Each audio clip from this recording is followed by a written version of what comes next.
movies Don't did you make do? this about me. This is about you. No way. No way. You're in it now. Yeah.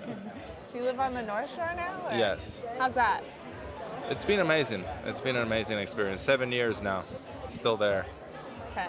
And it's been interesting at times, but it's also been one of those situations where I kind of fell deeper in love with photography while I've been there. And the book I just put out, like that whole personal project, I don't think I've ever honed in on something at that level before. I mean, I've shot skateboarding forever and I've done like different things, but that was like a whole personal project that I went after. And Good. family's there, kids are loving it. It's been a really amazing life experience for sure.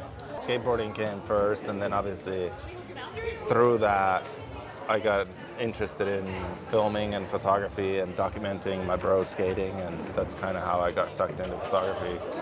I don't know what it is that skateboarders want to document each other doing a trick. I don't know if it's like proof that it happened, you pulled a trick, whatever, tell your friends like, no, I landed that, whatever. I don't know what it is, but it seems like that a lot of people get sucked into photography that way. No, I met Arto through skating, and the idea, this is an ongoing series that I shoot for Vice, and I wanted to do an Arto episode because I was really interested in his photography, and I was obviously a fan of his skating, but if there was an opportunity to sort of document him in a way that hadn't been documented previously, maybe like where he was at, how he got to the North Shore, what drove him to leave LA, you know, what a typical day looked like for him now versus, you know, when he was shooting all the videos that everybody's so familiar with. So just kind of catching up with him at this point in his life, you know. I wanted to see Aloha Arto, you know. But no, it's been fun to work on this, and I'm stoked to be at the Coast Film Festival. Enoch was kind enough to probably watch a version of the documentary where it wasn't fully dialed in yet and trusted that it was going to be good by the time it was done.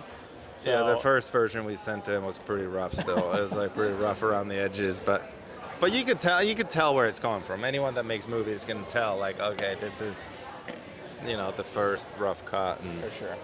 Yeah. Yeah, so it's... Did you go in with like a real storyline, or? I mean, yeah, the idea was to...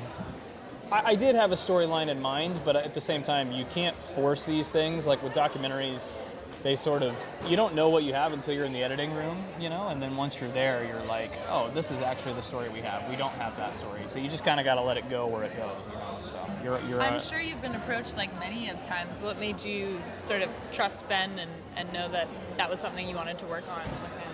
Well, to tell you the truth, I was giving Ben a little bit of a cold shoulder there for a minute, and then he seemed very persistent, and then I was like, all right, well, I gotta get this guy over to Hawaii and get him in the sauna and just see if he's for real. And then after the blast in the sauna, I was like, okay, this guy can hang. Like, I'll make a movie with him. like, to say yes to making something about yourself can feel sort of, I don't know. It's just like talking about yourself can be tough. So it's not lost on me that there was a lot of trust that he put in me to be able to tell the story. So that was, I felt like a big responsibility to not only do him justice, but also do it right and do it in a way that you couldn't just watch another version of my documentary on some other channel. I wanted to make it original. I wanted to tell a story that hadn't been told.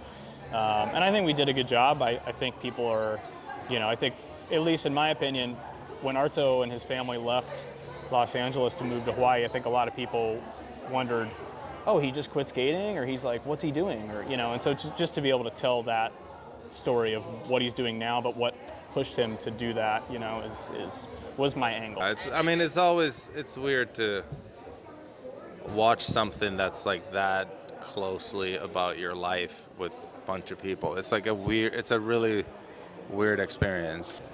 After talking, having the first meeting, the first phone call, I was like, okay, this guy knows what he's talking about. He knows what he wants to do. And within that first phone call, I was just like, okay, he gets it.